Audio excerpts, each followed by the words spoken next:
नमस्कार, capital TV देख रहे हैं आप। मैं हूं आपके साथ पूजा। ब्रेकिंग नाउ में बड़ी खबर आपको बता रहे हैं।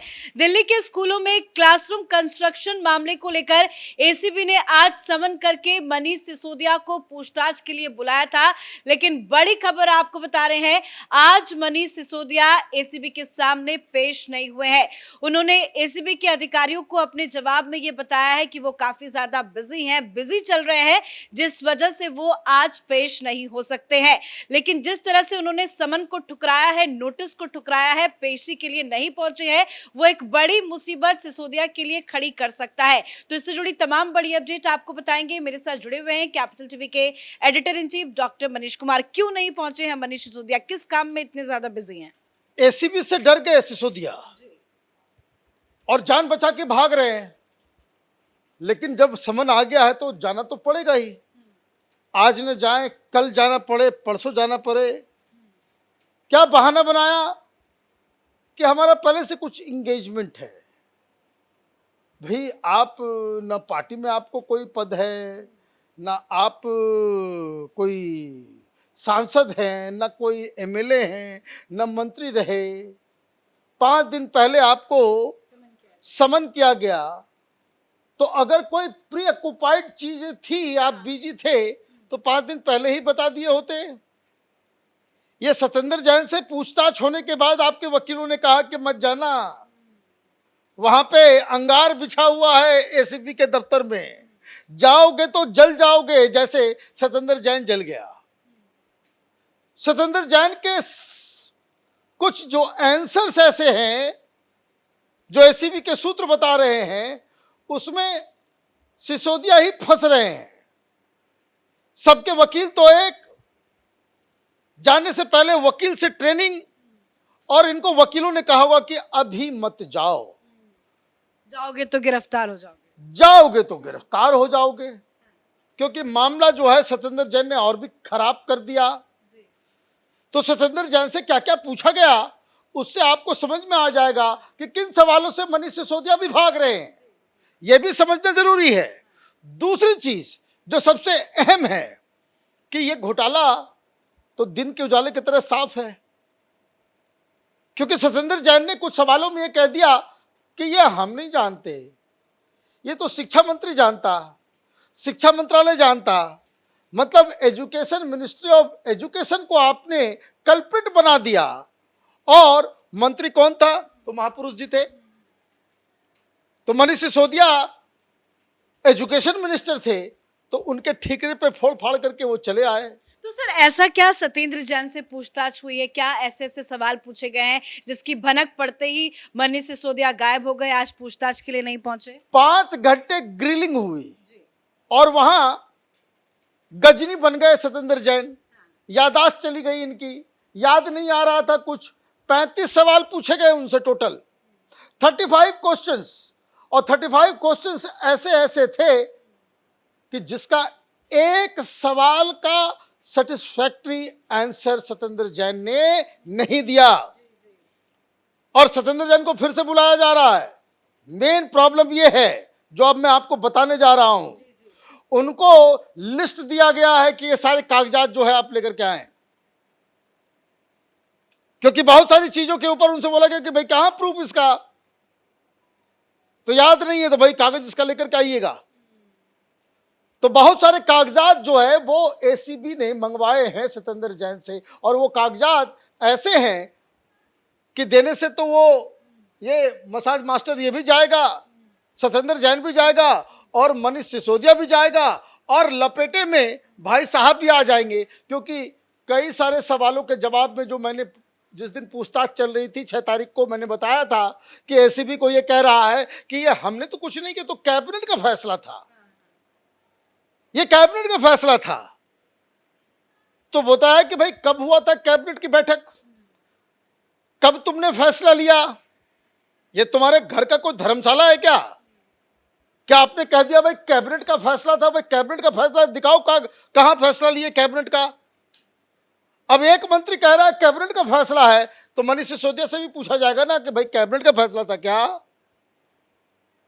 ये आपस में ही एक दूसरे को फंसाएंगे। 35 सवाल किए गए। जो सबसे अहम सवाल है कि जहां से एक घोटाले का जन्म हुआ, वहीं से बात शुरू में करता हूं, क्योंकि यह साफ प्रतीत हो रहा है कि ये शिक्षा क्रांति नहीं, ये माल कमाने का एक इन लोगों ने एक प्लान बनाया था कि जैसे इतना पैसा क्या चीज के लिए चाहिए भाई।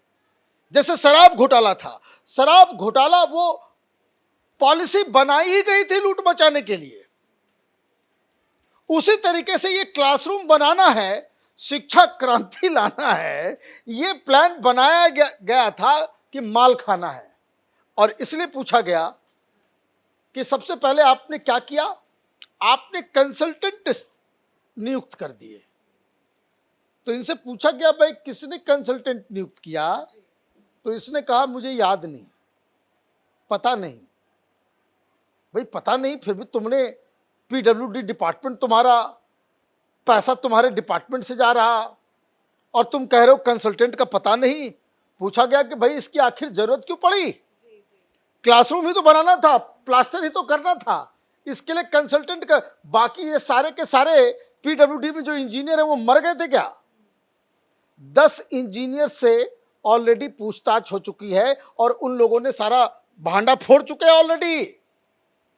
एसीबी के पास सारी जानकारी है, उन जानकारी के आधार पर सवाल पूछा जा रहा है। और ये जब पूछा गया होगा, जब ये वापस लौटा 5 घंटे के बाद, तो इसने जाकर के बताया होगा कि गुरु तो मामला बड़ा खराब लग रहा है, ये ऐसे ऐसे सवाल पूछे जा रहे हैं। आज तो छोड़ दिया, लेकिन बोला है फिर आने के लिए, इनको फिर बुलाया गया है सत्येंद्र जैन को, और इस बार कागज लेकर के जाना है। तो ये पूछा गया, तो जो पूछा गया दूसरा सवाल है किए कि चलो भाई तुमको मालूम नहीं, तुमको ये नहीं, लेकिन जब कंसल्टेंट को अक्वायर करना था, नियुक्त करना था, तो उसमें क्या कानून का पालन किया गया? तो बोला मुझे याद नहीं है ना, कुछ याद नहीं आ रहा है।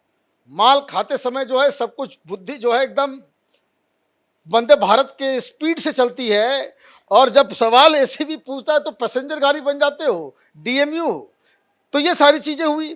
फिर उससे पूछा कि भाई ये बताओ, लागत सिर्फ 860 करोड़ रुपए का था, ये बढ़ा कैसे, ये कैसे बढ़ गया?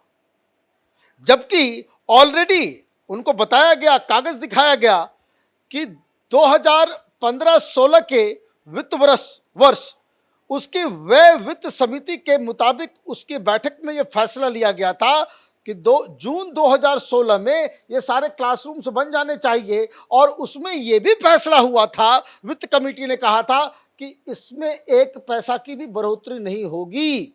तो ये बताओ कि जो क्लासरूम 5 लाख में बन रहा था, ये धीरे धीरे धीरे धीरे ठेकेदारों के माध्यम से आपने उसको बढ़ा कैसे दिया? 5 लाख का क्लासरूम आप 25 लाख में आप कैसे बनाने लग गए? तो बोला मुझे मालूम नहीं। तो बोला कितने कॉन्ट्रैक्टर्स आपने इस्तेमाल किए? 34 कॉन्ट्रैक्टर, 34 ठेकेदारों ने, उनको ठेका दिया गया 12,745 क्लासरूम्स बनाने का। और आपने क्या किया? ये जो ठेकेदार 34 के 34 है, ये सब के सब आम आदमी पार्टी के कार्यकर्ता है।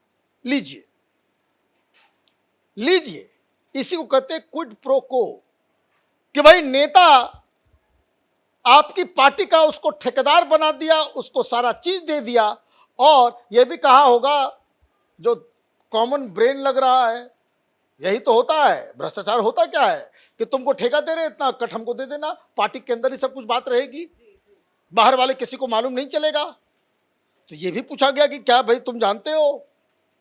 और ये सारा कांड आपने कर दिया। तो सीवीसी की टेक्निकल रिपोर्ट आ गई। सीवीसी ने कहा 2020 सीवीसी की जो रिपोर्ट आई वो 17 फरवरी 2020 को आई रिपोर्ट, और 3 साल तुमने दबा करके रख दिया, उसके ऊपर एक्शन क्यों नहीं लिया? किसके कहने पे? तो ये सारे सवाल उठ रहे हैं। कई सारे सवालों के जवाब में उसने कहा कि देखिए ये तो कैबिनेट का डिसीजन था जो मैंने बताया आपको। तो कैबिनेट का डिसीजन तो, कि कैबिनेट तो उस समय मुख्यमंत्री ये था। मतलब 3 प्रॉब्लम, एक तो भ्रष्टाचार को आप उसके ऊपर सवाल जवाब नहीं दे पा रहे हो, पैसा कैसे बढ़ गया, ये कैसे हो गया, बाकी और भी बहुत सारे सवाल हैं। लेकिन तीन मेन प्रॉब्लम जो ये तीनों त्रिमूर्ति जो हैं, जिनको फंसने वाले हैं, एक पैसा कहाँ गया, क्यों बजट जो है इतना बढ़ गया, 860 से वो 2890 कैसे पहुंच गया, इसका जवाब दो। दूसरा, आपने कहा कि भाई ज्यादातर फैसला जो है वो एजुकेशन मिनिस्टर ले रहा था, मिनिस्ट्री ले रही थी, इसका मतलब मनीष सिसोदिया गया।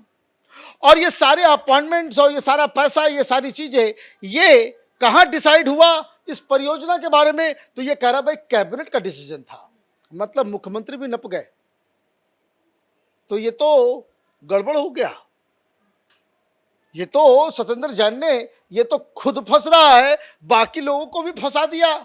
कहीं ऐसा तो नहीं कि सत्येंद्र जैन ये सोच रहा हो कि भाई दिल्ली से तो हम लोग उड़ गए, केजरीवाल तो पंजाब चले गए, वो चला जाएगा राज्यसभा, दूसरा मनीष सिसोदिया भी चला जाएगा राज्यसभा, हम क्या करेंगे, हम यहां थाली बजाएंगे क्या? तो अच्छा रुको, हम भी अपना खेल खेलते हैं, इतना दिन तिहाड़ में रहकर के आए और हमारे लिए कुछ नहीं और बाकी लोगों के लिए आप जो है पूरा का पूरा संगठन खड़ा कर देते हो। तो इसका मतलब ये है कि मनीष सिसोदिया के पास ये सब सारी जानकारी गई होगी, तो इनके वकीलों ने कहा हुआ कि भाई ऐसा है, अभी छुट्टी ले लो, कहो अभी बहुत बिजी हैं, अभी हम डोनाल्ड ट्रंप बने हुए हैं, एलन मस्क बने हुए हैं, हमको पूरी दुनिया का जो है बोझ हमारे सर पे आ गया है, हम नहीं आ सकते। लेकिन यही दिक्कत है, आप समन्स को निरादर करेंगे, यही काम करते करते ये पहुंच गया तिहाड़ जेल। जब हवाला कांड में ये फंसा था, मनीष सिसोदिया ऐसे ही कि हम आज बिजी हैं तो हम आज नहीं आएंगे, तो हम ये हैं, उस चक्कर में चला गया तिहाड़।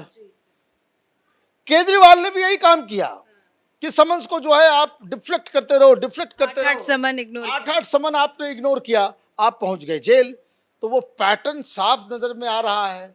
सत्येंद्र जैन तो चला गया, इसको फिर से बुलाया जा रहा है। मनीष सिसोदिया अगर इस तरह से स्किप करेंगे तो वो अपनी मुसीबत ही बढ़ाएंगे। धन्यवाद सर अपडेट के लिए। तो दिल्ली के स्कूलों में क्लासरूम में जो घोटाला हुआ उसको लेकर एसीबी ने सत्येंद्र जैन और मनीष सिसोदिया दोनों ही नेताओं को समन किया था। सत्येंद्र जैन एसीबी के दफ्तर पहुंचे थे, 6 तारीख को उनसे लंबी पूछताछ चली थी।